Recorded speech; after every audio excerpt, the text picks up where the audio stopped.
हिंदू विरोधी कांग्रेस ने शुरू किया राम के बाद हनुमान का विरोध। कांग्रेस हमेशा से हिंदू विरोध में रहा है और अब तो उसने सारी हदें ही पार कर दी। कांग्रेस पीएफआई से बजरंग दल की तुलना क्यों कर रही है? क्या है दोनों में अंतर? कांग्रेसी सालों से राम जन्मभूमि का तो विरोध कर ही रहे थे, लेकिन अब तुष्टीकरण के लिए उन्होंने हनुमान जन्मभूमि को भी टारगेट करना शुरू कर दिया है। हनुमान की जन्मभूमि कर्नाटक में कांग्रेस ने अपने चुनावी घोषणा पत्र में ऐलान किया है कि बजरंग दल पर वह बैन लगाएगी। इतना ही नहीं, कांग्रेस ने बजरंग दल की तुलना पीएफआई आतंकी संगठन से कर दी। लेकिन सवाल यह उठता है कि पीएफआई, जिस पर केंद्र सरकार पहले ही बैन लगा चुकी है, उस पर बैन लगाने की आड़ में कहीं बजरंग दल को टारगेट करने का प्लान तो नहीं है? इस पूरे मामले को समझने के लिए आपको सबसे पहले यह जानना होगा कि बजरंग दल क्या है और पीएफआई क्या है। क्या है बजरंग दल? बजरंग दल मूल रूप से विश्व हिंदू परिषद का यूथ विंग है। 1984 में भगवान श्री राम की राम जानकी यात्रा में कोई अड़चन न डाल सके, इसलिए उन युवाओं की टोली ने एक संगठन बनाया जो इस काम को संपन्न कराने के लिए आई थी। बाद में इसी टोली का नाम बजरंग दल पड़ा। हनुमान जी की तरह ये युवा भी संकट मोचन बन सामने आए थे। बजरंग दल का मूल कर्तव्य है सेवा, सुरक्षा और संस्कार। अब बात करते हैं पीएफआई क्या है।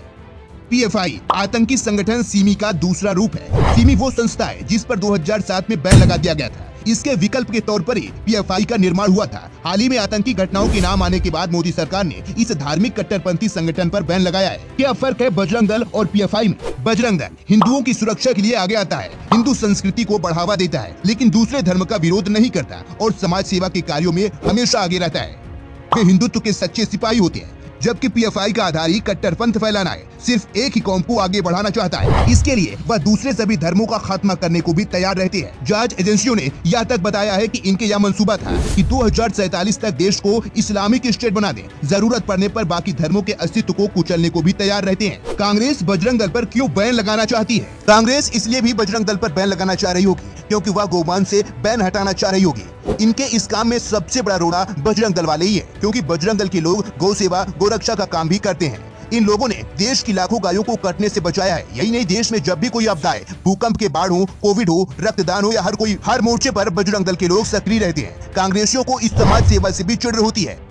कांग्रेस बजरंग दल को आतंकी संगठन बताकर उस पर बैन लगाना चाहती है, लेकिन अपने गिरबान में झांककर देखना भूल गई। कांग्रेस के कार्यकर्ता जिन्होंने गोधरा कांड में आग लगाने का काम किया था, क्या वो आतंकी नहीं है? क्या सिख दंगा कराने वाला कांग्रेसी जगदीश टाइटल भी आतंकी नहीं था? दंगाइयों को भड़काने वाला ओडिशा का कांग्रेस नेता प्रवीण मांझी आतंकी नहीं था, जो दंगाइयों से बोल रहा था कि डीजल और पेट्रोल रेडी रखो, जैसी आदेश मिले सब कुछ जला दो? क्या यह आतंकवाद नहीं है? तो फिर कांग्रेस सबसे पहले खुद के ऊपर बैन क्यों नहीं लगाती? ये लोग कुछ भी कर लें, इनका हिंदू विरोधी चेहरा सामने आ ही जाता है। बेवजह ये लोग बजरंग दल को टारगेट करके जनता को गुमराह करने का प्रयास कर रहे हैं। असल में इनके निशाने पर हिंदू और हिंदुत्व है। इनकी पार्टी के अध्यक्ष मल्लिकार्जुन खड़गे साहब तो सनातन धर्म को सबसे बड़ा खतरा बता चुके हैं। इसीलिए कर्नाटक और देश की जनता को इन सनातन विरोधियों से सावधान रहने की जरूरत है। बाकी कांग्रेस को आप क्या कहना चाहेंगे? 2 शब्द लिखकर जरूर बताएं।